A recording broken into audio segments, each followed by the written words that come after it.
Salut à tous, c'est Killer pour une nouvelle review sur le compte Bionic Legend Review. Donc on va continuer sur notre lancée de batterie sable.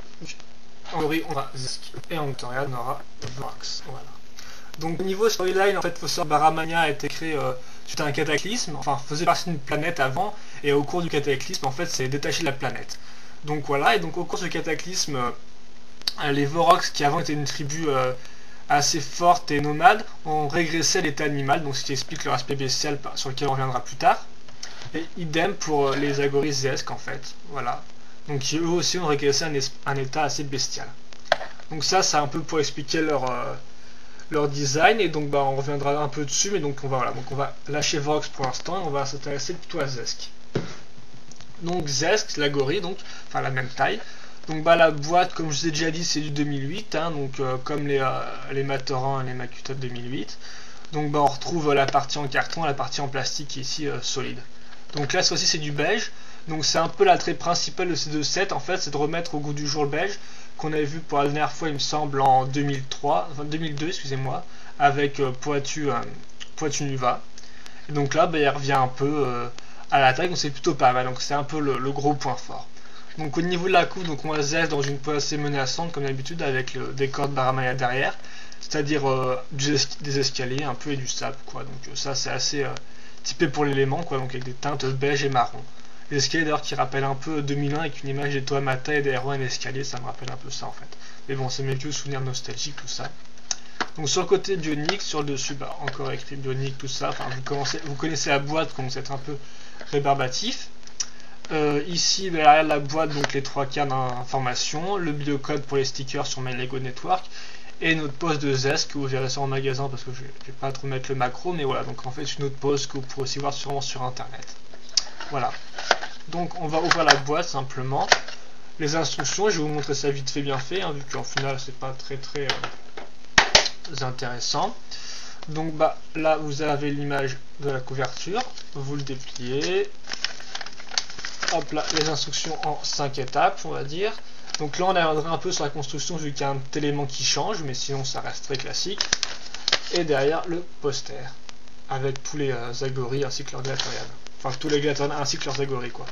Ce sera un peu plus dans ce sens-là. Voilà donc pour ce qui est de la boîte. Et donc pour le set en lui-même, voilà, Zesk. Donc on va peut-être un peu laisser la caméra si je peux, sans trop faire de dommages, voilà.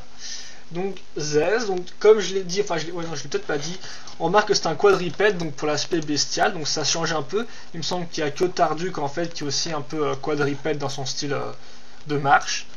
Donc voilà, donc on va commencer peut-être par les pièces. Donc il n'y a pas vraiment de nouvelles pièces si ce n'est le masque sur lequel on reviendra plus tard, ainsi que la tête.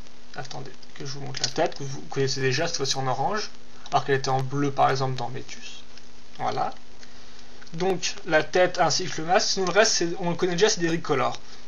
Donc pour commencer par le beige tout de suite, les bras de Radiac, voilà, vous avez x5, donc assez nombreux quoi, donc un joli x4 là pour les jambes, c'est exactement les mêmes, hein. Enfin c'est plus simple sûrement. Et sinon notre pièce on retrouvera aussi donc des pièces 2008, donc les espèces de griffes pads qu'on retrouvait par exemple sur Kirop il me semble, ainsi que le corps de Radiac là qu'on peut voir ici, je vous montrerai un peu plus en détail après. Et sinon c'est à peu près tout. Donc on va peut-être d'abord commencer par la grande spécificité, c'est-à-dire qu'en fait il a une queue comme vous pouvez le voir. Donc comment elle est accrochée, c'est assez simple en fait. Il s'agit en fait d'une jambe, excusez-moi je confonds avec un bras en fait, parce que je dis en moque sûrement, mais d'une jambe de Vaki, donc comme vous pouvez le voir, elle est raccrochée assez simplement avec la pièce qui servait à accrocher les Matoran à leur toit en 2008. Donc voilà, donc la fameuse pièce en H. Et donc vous avez votre jambe ici, hein, toute bête, voilà, accrochée comme vous le voyez. Donc la lame d'ailleurs elle fait partie de Uki, il me semble, en 2007. Hein. Si je dis une bêtise, vous pouvez me reprendre hein, dans les commentaires. Voilà, donc on l'accroche comme ça assez simplement. Et puis on l'accroche à notre base de Radiac ici. Donc en fait c'est plutôt simple, efficace, bon, même si on a un bol jaune qui traîne là, mais au final c'est pas trop grave vu qu'il y a la tête par-dessus, donc ça cache un peu. Donc voilà, donc une façon d'assembler assez simple, comme ce qu'on nous a montré les Matoran et les Agoris 2009, hein, enfin, c'est-à-dire quelque chose qui peut vite fait se monter en 8 minutes. Donc c'est plutôt sympathique, enfin 8 minutes, j'ai vu, c'est peut-être même 30 secondes on va dire. Hein. Donc voilà, donc il a son aspect un peu quadripède. Moi personnellement je trouve que pour les poses c'est pas génial quoi en fait. Mais après comme vous pouvez le voir, vous pouvez le mettre par exemple sur ses deux pattes et le mettre un peu comme un petit chien comme ça et tout, comme ça avec les pattes en avant. Enfin, un petit chien, c'est une comparaison un peu naze. Enfin, par exemple un raptor, voilà, un raptor, hein, pour faire une comparaison cool et classe, voilà. Donc bon. Donc voilà, vous pouvez mettre comme ça, mais je trouve que niveau pose c'est assez limité. Après bien sûr, faut aimer le style, hein, c'est tout à chacun. Certains aiment mieux les trucs à quatre pattes, enfin les trucs, excusez-moi, les personnages à quatre pattes, alors d'autres préfèrent les bipèdes, quoi. Voilà. Mais enfin là, je m'intéresse un peu à la position, alors en ayant oublié le masque, hein. Donc le casque, je vais vous l'enlever, parce qu'il est très sympathique. Hop là, on va mettre ça là. Donc comme on peut le voir, il a 4 yeux, ce qui est assez original déjà, hein. Les petites mandibules à la Vorax, on reviendra dessus après quand on reviewera Vorax. Et sinon, il a des formes assez dynamiques, je trouve assez fines, assez simples au final, des courbes assez franches et directes. Là, on a un peu une chose un peu spéciale avec ces pièces-là qui font un peu de vide dans la construction, ce qui est sympathique, je trouve. Voilà, donc vous pouvez voir le côté là. Donc, vous pouvez voir des. Voilà, je sais pas si vous voyez bien parce que c'est assez clair. Donc voilà, des pièces qui ressortent comme ça avec des petites pointes, c'est assez chouette, je trouve. Donc voilà, donc je vous montre un peu encore un peu le masque. Mais je pense que c'est une bonne idée, c'est franchement original. Donc voilà, donc ça peut être bien utile pour les mockers, ça par exemple, hein. Pour ceux qui font des constructions, pour ceux qui savent pas. Donc bien sûr l'accroche est en haut. Et donc comme vous pouvez voir, hop là, et donc on l'accroche par le haut. D'ailleurs on voit vite fait que là, on voit la bouche qui dépasse un peu là. Là, ça fait un peu bizarre en fait, ça fait que je trouve personnellement que la tête fait très robotique alors que ça fait assez insecte, donc ça fait assez bizarre le contraste entre les deux. Il y a le même sur Vorax, je vous montrerai, mais bon, enfin moi je trouve c'est un peu bizarre, mais après on s'y fait quoi, c'est pas non plus très gênant, mais voilà, pour ceux, on remarque souvent ça à la première construction.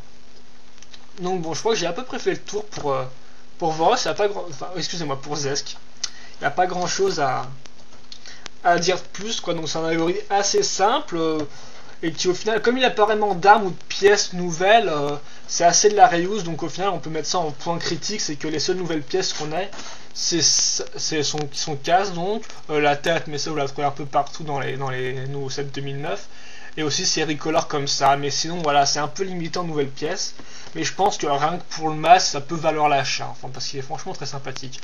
Après j'abuse un peu, c'est à vous de voir, hein, bien évidemment. Après aussi son aspect quadripède, donc qui fait son originalité, donc ça c'est soit ça plaît soit on n'aime pas, il n'y a pas de mystère quoi, c'est à vous. Moi je trouve que ça peut rendre sympa par exemple pour mettre sur ses deux pattes, mais après je dois vous avouer que franchement à quatre pattes je trouve ça pas très intéressant quoi. Après je dois aussi dire que je joue pas forcément avec, donc je sais pas comment ça rend quand on joue vite avec, enfin, quand on fait des scènes de bataille, je sais pas si ça rend bien, mais bon. Je trouve que c'est original, mais après niveau pose, c'est pas mon fort, vu que je suis assez pour les articulations, moi, voir quelque chose comme ça qui reste un peu à quatre pattes et qui est pas l'air très cool, c'est pas forcément mon top. Mais là encore, comme une fois, c'est les goûts de tout à chacun, donc ça reste subjectif. Donc voilà, donc Zesk est pas mal du tout pour son casque, pour ses couleurs, hein, parce que le noir et le beige, je tiens à dire quand même que ça va très bien ensemble. Enfin, le noir va plus ou moins bien avec tout, donc voilà, il n'y a pas de mystère non plus là-dessus. Donc un schéma de couleurs sympathique, des reuse finalement c'est un peu le seul attrait du set, il n'y en a pas tellement que ça comme vous avez pu le voir à part les bras quoi. La tête est sympathique donc au final je le conseille, mais bon là aussi je pense que c'est franchement un set qui plaira pas à tout le monde. Donc voilà, donc à vous de vous en faire votre jugement avec ma review. Donc je pense que c'est à peu près tout sur Zesk. Donc voilà, on se retrouve juste après pour Vorax. J'espère que vous avez apprécié, donc à tout de suite.